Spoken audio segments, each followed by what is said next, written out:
শুরু করেন। বিসমিল্লাহ। আউযু বিল্লাহি মিনাশ শাইতানির রাজিম। বিসমিল্লাহির রহমানির রহিম। শুরু করেন। আযানের ব্যাপারটা, নামাজের ব্যাপারটা নাকি? না, নামাজের ব্যাপারটা হলো সুন্দর করে। আমি এক মসজিদে ইমামতি নিছি। তখন ওই এলাকার আপনি নাকি আপনার বন্ধু বান্ধব? আপনি না, না, আমি নিজে। আপনি নিজে? আচ্ছা আচ্ছা। হ্যাঁ, যখন ইমামতি নিলাম তখন হঠাৎ করে একদিনকে আমি হাটে গেলাম, এক আচ্ছা বাজারে, ওটার কাছেই। তো বাজারে যাওয়ার পর জোহরের টাইমে আজান দিছে না, আজানের আগে চলে গেছে। তখন জোহরের টাইমে আজান হয় নাই। যখন আমি মসজিদে আসলাম, কমিটির লোক রাতের বেলা আমারে আইসা কয়েকজন জিজ্ঞাসা করতেছে, হুজুর আজ জোহরের সময় আজান দিলেন না কে? আয়ো। তা আমি বললাম, আজান দিলে আমি তো হাঁটে গেছিলাম একটু কাজে, তা আজান দিলে সমস্যাটা কি হয়েছে? হ্যাঁ, সমস্যা মানে আপনি আজান দেন নাই, আপনি জোহরের টাইমে আজান দিলে এই চোখের ভিতরে যারা কাজ করে আচ্ছা এরা সবাই খানা খাইতে আসে, তা আপনি আজান দেন নাই, এরা ক্ষুধায় কষ্ট করছে। আই হ্যাঁ হ্যাঁ। এর জন্য দায় হচ্ছে আপনি দায়, তা আপনি আজান দিলেন না কে? আচ্ছা, তা আপনারা রাখা হয়েছে, আমরা বেতন দেই, আপনি আজান দিবেন, নামাজ পড়বেন, আপনারা বেতন দেন, আপনি নামাজ পড়বেন না? হ্যাঁ। আপনি নামাজ পড়বেন, কিন্তু আমরা নামাজ আমাকে কথা জিজ্ঞাসা করবেন না। হ্যাঁ, আমরা টাঙ্গুইল আসুন। আচ্ছা আচ্ছা, ফজরের সময়, এই ফজরের টাইমে যদি আপনি আজান না দেন তাহলে মানুষের কাজে যাওয়া বন্ধ হয়ে যায়। আপনি আজান দেন, এই আজান শুনে সবাই কাজে যায়। কাজে যা, এটা হলো ফজর আজান। ফজর আজান, ফজর আজান হলো কাজে যাওনতে। ফজর আজান শুনে সবাই কাজে যায়। আর আচ্ছা, এরপরে জোহর আজান যখন দেন সবাই খাইতে আসে। আচ্ছা আর যখন আসর আজান দেন তখন সবাই কাজের থেকে ফেরত চলে আসে পড়ে একেবারে চলে আসে কাজের থেকে। হ্যাঁ তখন এদের কাজ সমাধান। হ্যাঁ, ওই দিনের লেগে ছুটি। দেখো, তখন বলতেছে আপনারা রাখা হয়েছে ঠিক মতন, আজান দিবেন, কারেন্ট চলে যায়, ব্যাটারি আছে, ব্যাটারি আজান দিবেন। যদি আজান না দেন তাহলে আমাদের বিশাল সমস্যা। মাগরিবের সময়, মাগরিবের সময় তো আজান দিলে ওই যে বেটিরা বাতি বুতি ধরা, আচ্ছা আচ্ছা আচ্ছা আচ্ছা, এটা হলো বুঝতে পারলো বেলা সন্ধ্যা হয়েছে, সন্ধ্যা হয়েছে। বাতি ধরা সন্ধ্যা হয়ে গেছে, তা হুজুর আজান দিছে।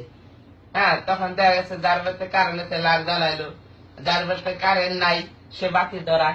আচ্ছা, আর ওই এলাকায় এই নিয়ম। এসারে না, আচ্ছা, যখন কিনা মাস্টার শেষ হয়ে যায় আমার এই টাকাটা সাথে সাথে দেয় না।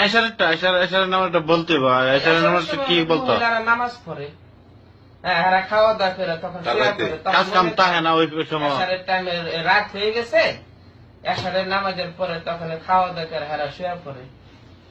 আচ্ছা, মাস্টার শেষ হইলে আমার এই টাকাটা দেয়া দেয়। বেতন দিলা, বেতন ক্লিয়ার। তো তখন আমি জিজ্ঞাসা করলাম, আচ্ছা ভাই, আপনারা নামাজও পড়েন না, বেতন উঠান না, উঠাইতে দেখি না, মাস শেষ হইলে এই বেতন আপনারা কেমনে দেন? এত টাকা আমার মাস্টার শেষ হইলে দেয়া দেন। হ্যাঁ, তখন বলল, হুজুর আমাদের মসজিদের অনেকটি টাকা আছে, আচ্ছা এই টাকা যারা ব্যবসা করে সুদের উপরে লাগে, সুদের উপরে তাদের কাছে দিছি। আচ্ছা আচ্ছা তখন এরা কি করে মাস শেষ হলে লাভ গুলা দেয়া দেয়, এইগুলো তো আপনার বেতন দেয়, আর অনেক থাকে। মসজিদের এটা জমা থাকে। হাই হাই, আপনারা কি করে সুদের টাকাটা আমার বেতন দেয়? তা আগে তো কর নাই, আমি যে আপনাকে মসজিদ আর থাকব না। আচ্ছা, এই কথা আপনি নিজে বলতেছেন? আমি নিজে, আপনি নিজে চাকরি করছেন ওই মসজিদে? ওখানে ইমাম। আচ্ছা আচ্ছা। আমি কি ভাই আপনারা এই সুদের টাকা আমার বেতন দেন, কোন সময় কর না তো? আমি তো কয়েক মাস হয়ে গেল, আমি দেখতেছি আপনারা মাস্টার শেষ হলে বেতন দেওয়া দেন, কেউ নামাজ পড়তে আসেন না, সকালবেলা খালি পোলা পান পড়তে আসে। তারপর পোলা পান কের জন্য পড়তে আসে? কারণ হুজুর মেয়েরা বড় হয়ে গেলে ওই বিয়ে আসলে জিজ্ঞাসা করে কোরআন শরীফ পড়তে পারো কি? পারো কিনা। এখন যদি মেয়ে কোরআন শরীফ পড়তে না পারে, ভালো বিয়া ঘুরে যায়। তাহলে এই জন্য মেয়েদেরকে কোরআন শরীফ শিক্ষা দিতে হয়। হ্যাঁ, ভালো জায়গায় বিয়া দিতে হবে। তো এই পরিস্থিতি ওই এলাকায়। এলাকাটার নাম কি? এলাকার নাম হয়েছে গ্রামটা নলবিল। নলবেল। এটা কোন ডিস্ট্রিক্ট? ঢাকা নবাবগঞ্জ। নলবেল। নবাবগঞ্জের ভিতরে আগে কোন থানাটা? নলবিল পড়ছে আর কি এই গ্রাম। এখন যাক, আল্লাহ তাদেরকে হেদায়েত করুন। এই এলাকা আমি নিজে অনেক দোয়া করছি, আল্লাহ তাআলা তাদেরকে নামাজি বানাক। কিন্তু অনেক ছেলে মেয়েরা পড়তে আসতো, মসজিদ জায়গা হইতো না। সবাই বলতো, হুজুর আপনি আসাতে এই মসজিদের পোলাপান বেশি আসে। হ্যাঁ, কেন? আগের যে ইমাম সাহেব ছিল, তো ইমাম সাহেব নিজে নামাজ পড়তো না, নিজে নামাজ পড়তো না। একদিন এক যুবক ছেলে এসে আমার জিজ্ঞাসা করলো, হুজুর ফজর আযান আপনি কি শুয়ে শুয়ে দেন নাকি উঠা দেন? তখন আমি বললাম, এই তুমি কি বলো, এটা শুয়ে শুয়ে কি আযান দেয়? কার আগের হুজুরের শীতের মধ্যে উঠতো না, ওই মা অতরা কাছে নিয়ে রাখতো, মাইকেল সেটটা কাছে থাকতো, সুইচটা দিয়েই আযান দিত, আযান দিয়ে সে ঘুমায় থাকতো, উঠতো না। আচ্ছা সে নামাজ পড়ে না? সে শুয়ে থাকতো। পোলাপান পড়তে আসতো, আয়সা ডাইকা হুজুর উঠাতো, হুজুর উঠে না, আমি পড়তে আসছি। তো হুজুর উঠে মুখটা ধুয়ে পোলাপানটা পড়াইতো।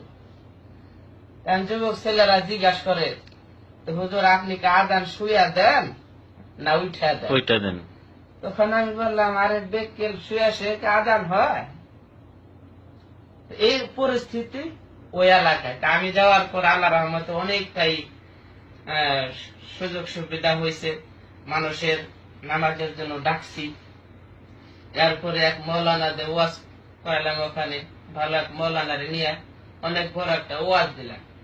তখন এই মুরব্বীরা বললো, আরে হুজুর আপনি যে ব্যবস্থা নিচ্ছেন টাকা পয়সা দেবো কারা?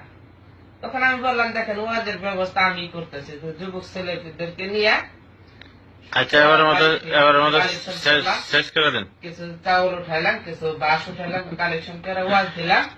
তো ভালো ওয়াজ হইলো, তো কিছু টাকা পয়সা মসজিদের জন্য উঠলো। তো মুরব্বীরা বললো, হুজুর আমরা মসজিদ দিছি পরে থেকে কোনোদিন এই মসজিদ ওয়াজ হয় না, তা আপনি আসার পরে আমরা একটা বার ওয়াজ শুনলাম। একবারই পরে ওখান থেকে আমি চলে গেলাম। আলহামদুলিল্লাহ। ওকে, বিদায় নেন দর্শকের কাছ থেকে। সালাম দিয়ে বিদায় নেন। আচ্ছা, আসসালামু আলাইকুম ওয়া রাহমাতুল্লাহ। সবাই আমার জন্য দোয়া করবেন ইনশাআল্লাহ। তখন তো মানুষ দেখলে কেবল এই ইমাম সাহেব তো এরকম আমি